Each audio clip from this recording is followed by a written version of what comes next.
Explain this to me, Brian.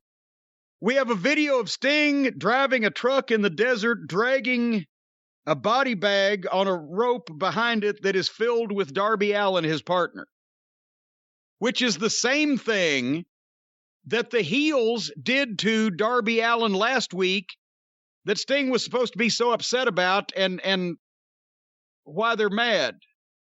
Help?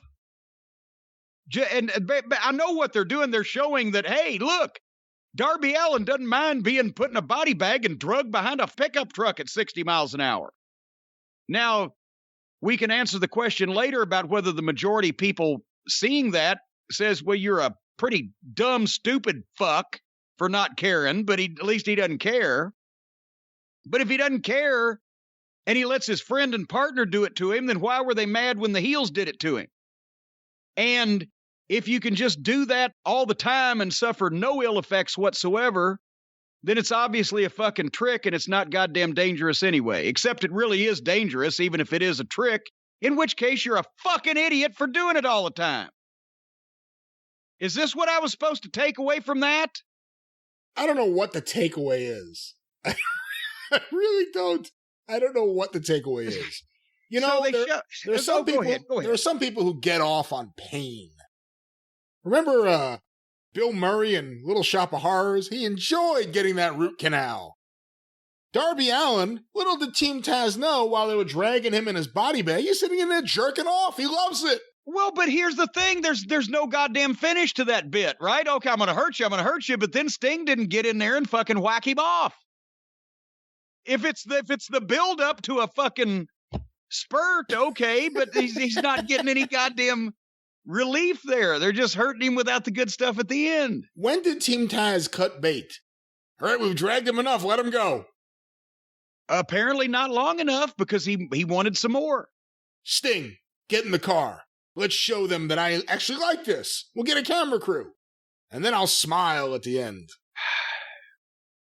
So they show that video, and then it starts snowing.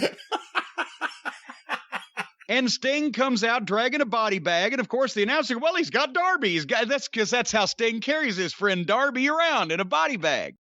But he unzips the bag, and it's not Darby, it's Taz's son, Hook.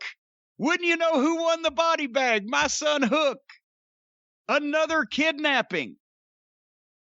Hook is in the body bag. Then, when Taz realizes that it's his son in the body bag, and here comes the heels, then Darby Allin comes into the ring on a zip line, which has suddenly appeared in this outdoor amphitheater, comes in on a zip line carrying a skateboard.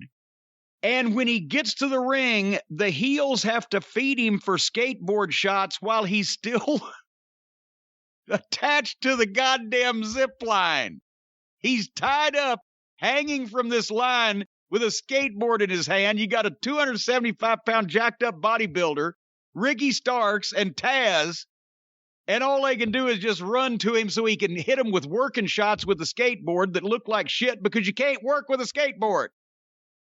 And Sting comes into the ring while Darby's trying to get unhooked from this thing and throws 5 kicks at Cage, who never goes down.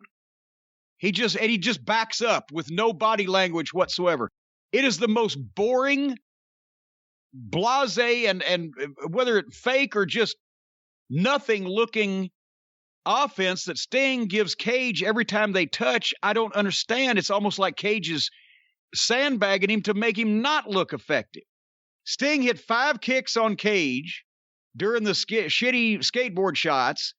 Then Sting hit Cage with 5 strikes between chops and kicks, shot him into the buckle, hit him with a clothesline, then Cage took a bump, and then Sting shoots him in again and hits a stinger splash and hits the Scorpion Death Drop, and now Brian Cage is laid out cold and emotionless, unmoving. He went from not selling anything to selling like death from the Scorpion Death Drop.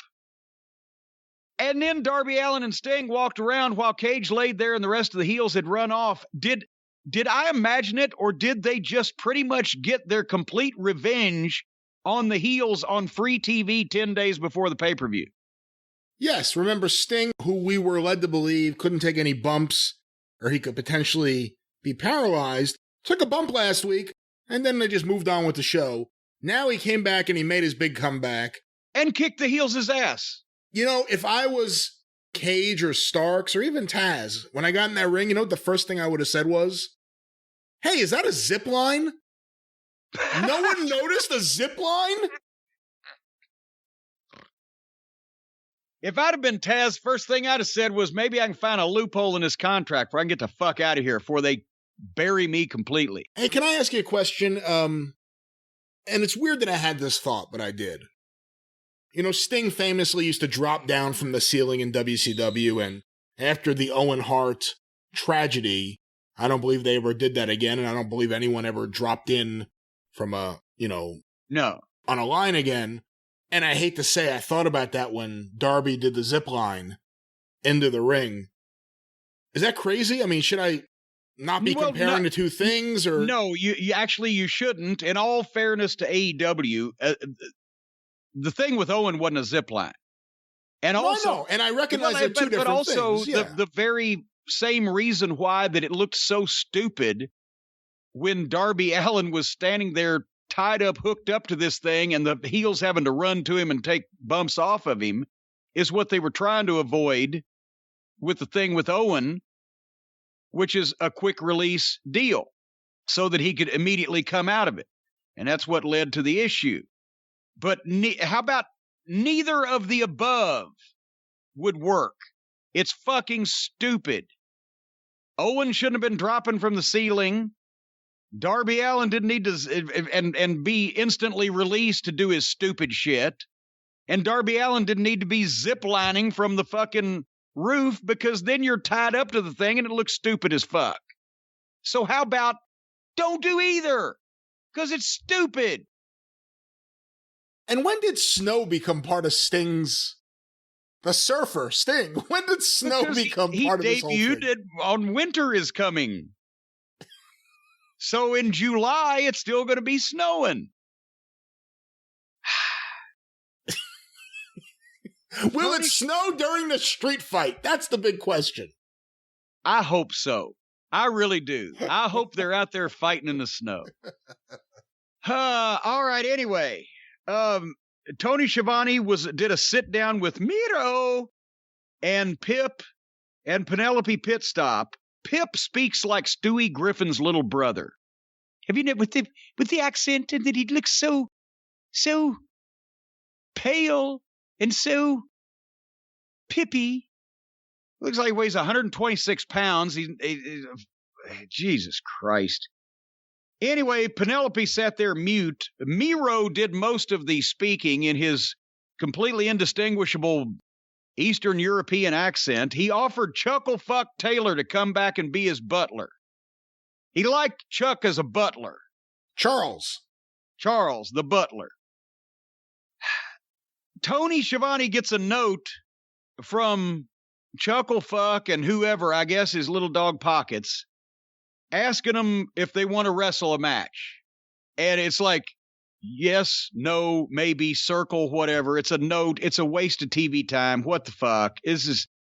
I hope Tony Khan gave Miro $1 million, because I want him to feel especially anally raped when he realizes what he spent versus what he got with this fucking idiot.